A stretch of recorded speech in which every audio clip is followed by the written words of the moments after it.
Welcome back, everybody. My name is William, always here with iMan from the Block Runner, and we're going to be talking about, I don't know, so many Big things. thing, dude. Yeah, we got Ethereum's next big boom coming up here. Yeah, clearly DeFi 2.0 is on. Clearly, we're in altcoin season. Yeah, Also on. and as you can see, we went deep into this rabbit hole because there's something emerging here that everyone needs to be paying attention to. Yeah, it's hard to put your finger on the pulse, dude, in this market because it's just like so much happening, right? Yeah. But I mean, we've talked about it briefly, but I think we're starting to finally like get a bigger picture of what's happening here. For all you new people, you might be like sifting through all these projects and be wondering like why do so many of them have DAO in the title of their coin? What is a DAO? Oh, why are there so many DAOs out there? You know, and then now it's hard to explain, but what's kind of emerging is like people are launching tokens and or aggregating a community around these tokens. The development kind of just happens from there.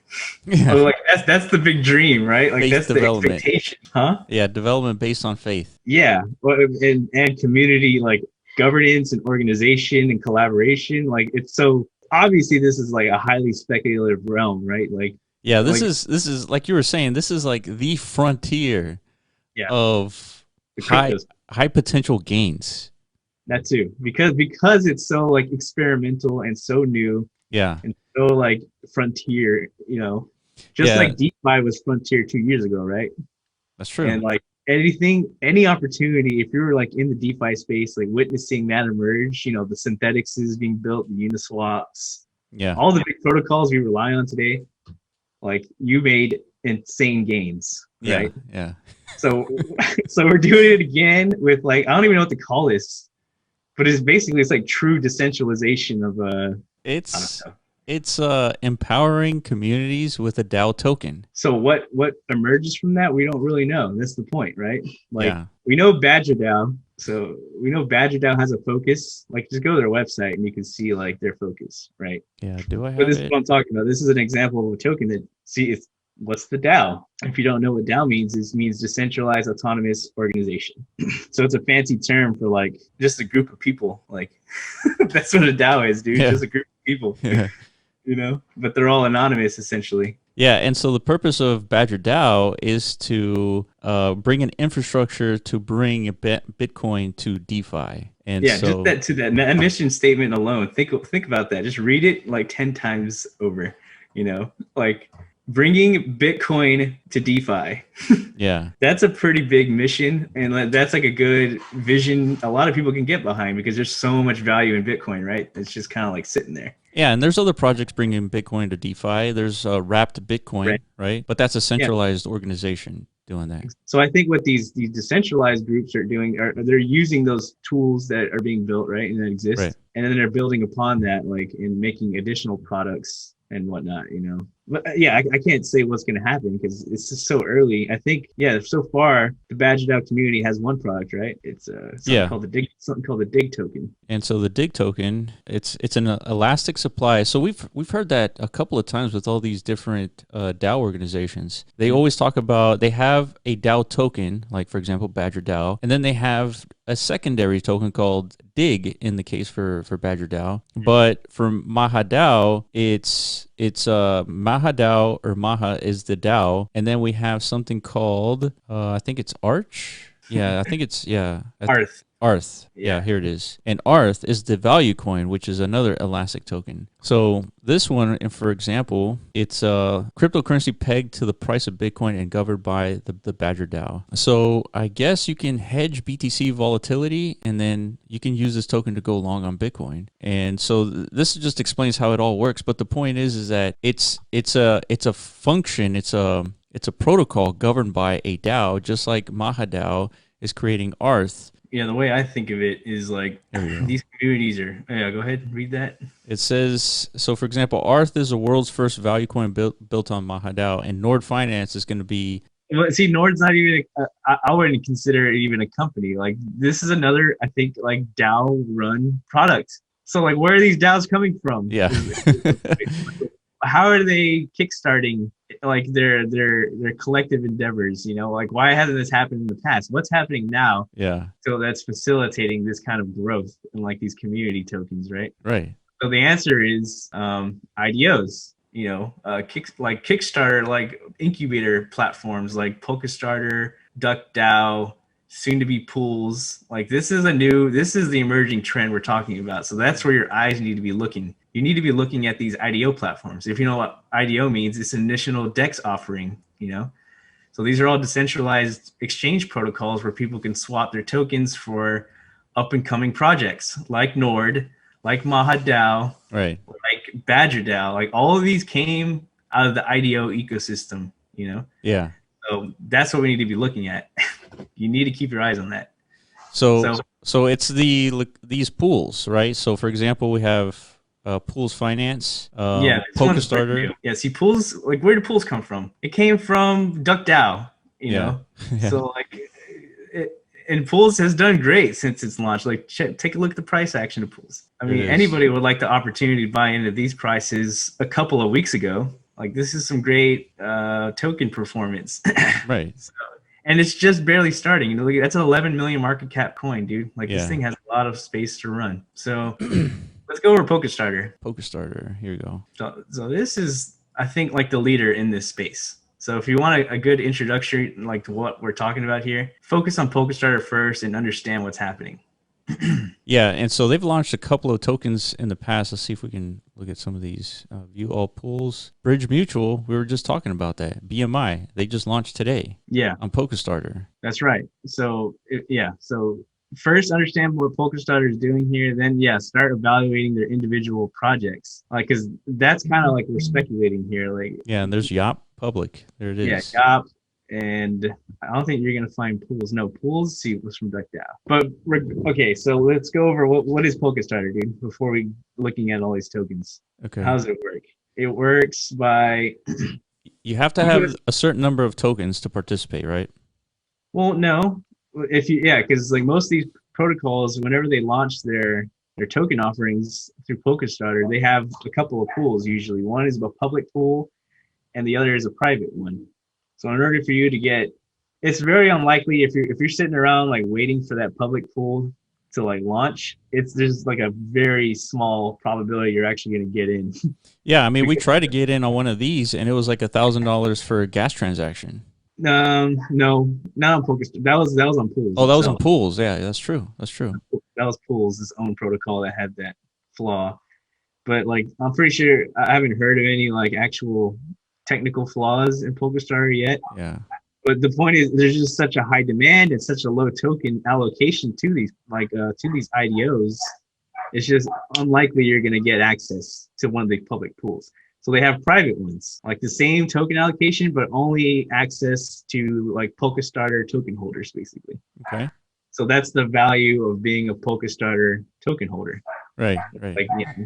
So, and regardless, to me, I don't know. It's interesting because most of these projects don't allocate that many tokens, man. It's like 5%, maybe even less to these IDOs. So it almost seems like almost like a marketing play, you know? Yeah, like for example, the future pools for Option Room and Butterfly, it's like 50K and 100K. Yeah, that's not enough to sustain a project, right? Like, yeah. So they're obviously not relying on Pokestarter to fund everything.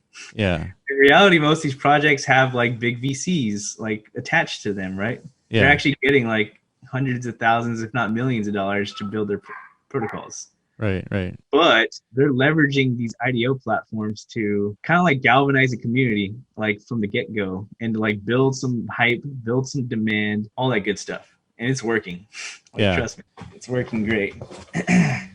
So Pokestarter, we got pools, we have Badger DAO, and then another one that we mentioned was... Yeah, but I mean, it's just all over the place, dude. MahaDAO. Yeah. Like, they're not the same thing. Like, okay, pools, Pokestarter, that's a class of its own. MahaDAO, Badger DAO, a separate class. These, so we can't like mix them together. Sure. They're not the same thing. But these are all like DAO spawned projects. Correct. So I guess that's the big picture, right? Like, so we got to talk about this at some point. Like, I guess like the where this space is headed with this whole DAO ecosystem, right? Because that's going to be the biggest mind fuck for people. Like once you start to wrap your head around what a DAO is, Yeah. I don't think there's many people explaining it. You know, I think people just are seeing the tokens go up and down. That's it. You don't really understand what you're buying when you're buying Badger DAO. I don't think most people. Yeah. So we need to explain that, dude. So what's a DAO, dude? Well, a DAO, I mean, it's really simple. If you hold tokens for a decentralized autonomous organization, you're allowed to vote on project changes. Yeah. And I mean, why do though? Why the fuck would people want to do that? Why not just like let a team of like total dorks like build this cool project and then we just support it with the token, right? Like we just 100% rely on that team. Well, yeah, I think we've seen that a number of times, and several times we've seen rug pulls. Well, there's that, yeah. Well, yeah, but it's just not decentralized. It's not decentralized. Is what I want to get at. Yeah. The whole decentralization of the protocol is the driving force. Well, here. I mean, we've talked about decentralized projects too, and they incentivize community like work, and they're paid in a token. Mm-hmm. Just holding these DAO tokens only gives you access to voting, and then depending on what project you're in, like for example in pools, you get access to the private funds, private access to purchasing other projects, other Mm-hmm. tokens. Mm-hmm. And so there's functionalities that DAOs allow you to have, but it depends on what project you're in. Yeah. And just, I don't know if a DAO is all that you need to decentralize. I think you need more than that. Yeah. Yeah, I think that's true. It's interesting because like a couple of years ago, we when we first started talking about this space, we were trying to envision back then, like what the hell? Because back in those days, 2017, 2018 era, the big hype cycle was something called dApps. Yeah. Like everyone was throwing around the word dApp out like you know, like nothing. Yeah. Trying to like sell their product. Oh, we're the number one dApp blockchain. Like so many dApps are gonna build on us. Yeah. You know, so like what the fuck is that? What does that look like? What does a truly decentralized application look like? Yeah. It was really hard for us to imagine, like, because it's so non-intuitive. Like, yeah, it's hard to kind of picture. It's hard to picture like something of value being created, like from a purely communal effort. As fucked up as that sounds, but it's just like throughout history, usually there's like some form of like dictating, like top-down approach, right? Where like a small collective of people at the top, you know. Yeah, I mean, like, to give the best example is it would be, think of Napster back in the day. Napster used to allow people to download music for free, and Napster got sued and they shut down. And then the alternative was BitTorrent. BitTorrent was a peer-to-peer application that ran on your computer. So if you and I downloaded BitTorrent, you can put up some MP3 files out there for anyone to grab. And so I would go click on it and download it from your computer to my computer. There's no way to shut that down other than shutting down the internet. Exactly. And so a dApp works in similar ways. Yeah. It doesn't use a centralized server where the server could potentially get shut down by the government. Instead, it relies on a peer-to-peer network of computers just running this application like a BitTorrent. Yeah. And through that, there wouldn't be a way to shut it down unless you shut down the internet. Kind of like there's that, and like the other added benefit of a DAO is like, yeah, you're not reliant on like a single creator. Like right. in Facebook's case, like imagine if Mark Zuckerberg just for some reason got like Jack Ma and he just disappears one day. Yeah. You know?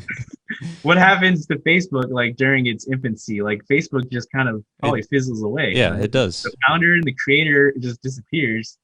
The project is done. But in a DAO ecosystem, a DAO built product, there's that concern isn't like, you know, that's not a factor at this point, you know, because you're incentivizing community development, community collaboration. It's not just one guy building these things. It's supposed to be like the whole community. Sure. Because the community all has like a vested stake into and then your contribution to the community allows you to earn the DAO tokens as for compensation. Yeah. So it's a very complex ecosystem per DAO. So we're gonna see a lot of them emerging, I think. Like you're So gonna see yeah, even let's more. summarize everything we talked about so far. So we talked about a DAO, a decentralized autonomous organization, as a means for community to work on a single ideological goal, like bringing Bitcoin to DeFi, right? And Exactly. there's tons of Great others. goal. Yeah, that's a good goal. That's one I can get behind. Yeah, There's examples of DAOs that literally have no like idea what the fuck they want to do, right? yeah. Oh yeah, Honey Which is Swap actually, or yeah, or Honey Token, One Hive, One like Hive. There you go. like they launched a token and a community, and they could pick and choose whatever they want to build, and then just for some reason they felt like building an XDAI clone of Uniswap was the thing to do, Yeah, and they built Honey Swap. yeah. And Which wasn't a bad idea. it's not a bad idea because like the market needs a Yes. scalable, Uniswap. Yeah. For some reason, it didn't get as much adoption as it probably should have, but regardless, it Yeah. exists.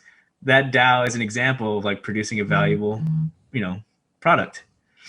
So so now we have DAOs, and then back in 2017 and 2018, the DApp was a new term that was thrown around. Now DAO is being thrown around, and for the most part, we've seen certain applications of DAOs working and producing these valuable protocols. What we wanted to outline in today's video is the fact that these DAOs that are being launched are having so much like gains in such a few amount of like days that this is literally what potentially these projects taking off, because we're looking at projects that are under $10 million, and all these projects are launching on these decentralized DEX, IDO platforms, initial DEX offerings. And this is where you need to focus on what's happening, because that's where all the massive gains are. That for sure, that massive gain potential, if you keep your eyes on this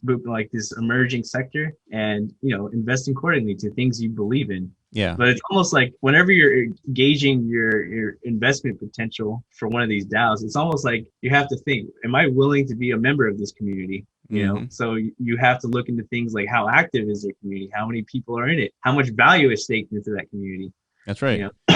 And think of it as like there's a battle going on between like build protocol first, DAO later. That's one camp. And then the second camp is build DAO first, protocol after. Yeah, that's right. That's what's happening here. It's kind of like a little battle between which one is better. Yeah.